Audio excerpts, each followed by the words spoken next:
దూరానున్న చుక్కలే విన్నా గాని కదిలించలేదా కాస్త కూడా నీ మనసుని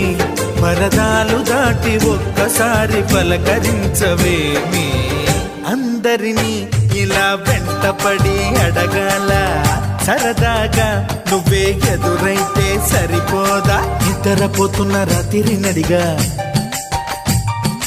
గుడికి చేరిన గువ్వల నడిగా